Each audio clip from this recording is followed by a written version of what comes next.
Welcome guys! Today we have another tutorial for you, and last week we did strict shoulder press with the dumbbell. This week we're going to do a push press with the dumbbell. So a little bit different. It's going to be a little bit more dynamic movement to the movement. Yeah, that works. And you're going to dip and drive with the hips. So much of the strength and much of the drive in this movement is going to come from the hips instead of only from the shoulders, as to the strict shoulder press. So if you look at Paolo, he's going to grab the dumbbell, put one side of the dumbbell on the shoulder. So here still you need to have that contact with the shoulder to be able to drive the dumbbell up as good as you can with using the hips. Now from here he's only going to show the dip and drive first. So he's going to make a small mini squat. His hips stay above his heels and his knees come forward slightly, and his torso, most importantly, stays nice and upright. From here he's going to stand up. He's going to dip and drive again, but this time when he comes up, he's going to drive a little bit harder so that the dumbbell actually leaves the shoulders by the drive of the hips. So he's going to dip down and up.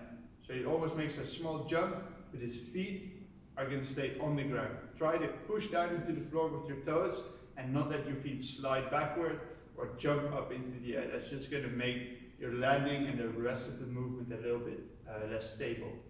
So the last step is then to add that press with the shoulder after the dip and drive. So he's going to dip down, explosively drive up with the hips, and then finish by using that momentum created by the hips to drive out the dumbbell into the ceiling. He's going to go back down and drive up again. And as you can see, in any position, his elbow is nice and flexed, the dumbbell is straight above his head or straight above his shoulder, and he's not flailing the dumbbell out to the side. So the biggest mistake you see people making with the push press is letting the knees go forward too far and the hips are following as well. So then you're leaned over backwards in the dip and drive. So now he's leaning forward, also a bad mistake.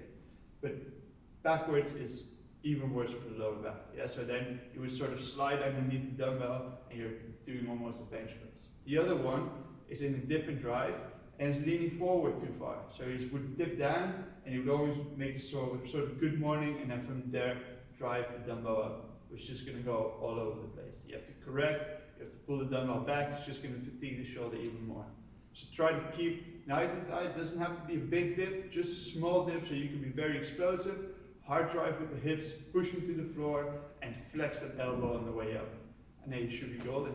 Yeah? So this is a movement you can do quite quickly.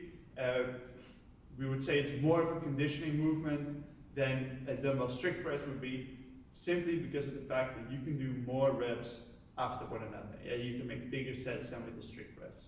Of course, that's variant on the weight, but in the rule, that's the case. Now, have some fun with this movement, try it out, and we'll see you soon.